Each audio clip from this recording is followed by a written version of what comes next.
আসসালামু আলাইকুম ভাইয়া, আমি বঙ্গবাজারে হোলসেল বিজনেস করি। এটা কি অনলাইনে ভালোভাবে করা যাবে? আমার কাপড়ের বিজনেস নিয়ে আলহামদুলিল্লাহ ভালো নলেজ আছে। অবশ্যই করা যাবে। You start fill yourself first. আপনি ১ম স্টার্ট করেন। আপনি এই যে কাপড়গুলো ব্যবসা করেন, এই কাপড়গুলো আপনি কেন পড়েন? কেন ওই যে আপনি বলছেন আমি ট্রেন করতে পারি। ট্রেন ফ্রি করেন। Don't go for business first.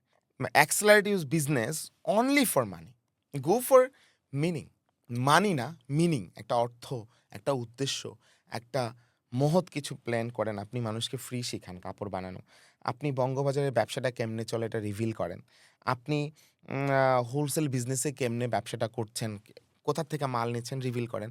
মানুষকে এমনি ইন্টারেস্ট ক্রিয়েট করেন। কি করছেন, কেন করছেন, কেমনে করছেন। ১ম এ নিজেরে নিয়ে ভিডিও বানান। আপনি পড়ে বলেন, আমার ভাল লাগছে।" কেন ভাল লাগছে? এই কাপড়টা এখান থেকে আসছে। আমি নিজে কিনছি। হ্যাঁ? সহজ সরল ভাই মানুষরে বোকা বোঝানো বা কি বলে না? ভেগ ভেগ কিছু বলার দিন শেষ। হ্যাঁ? আপনা থাকবে সেই দিন ১-২ দিন। হায়াত কম।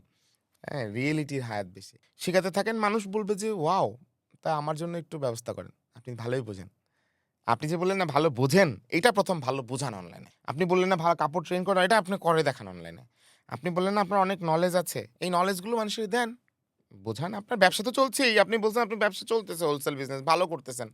ওটা করতে থাকেন। ফাঁক দিয়ে আপনি মানুষকে একটা পেইজে আগে আপনার ব্র্যান্ডের নাম দেন। দিয়ে আপনি নিজে অ্যাওয়ারনেস বলে এটাকে। অ্যাওয়ারনেস তৈরি করেন। মানুষকে অনেক বেশি দেন, দিতে থাকেন। whoever who wants to be a brand in online or offline, তার ফার্স্ট ডিসিশন হওয়া উচিত আমি কি দিলাম ভ্যালুজ। আমি কি ফিল দিলাম, কি প্রোডাক্ট দিলাম, কি সার্ভিস দিলাম, কি উপকার দিলাম, মানুষের কি গেল আসলো আমার কথায়, আমার প্রোডাক্টে বা কিছুতে।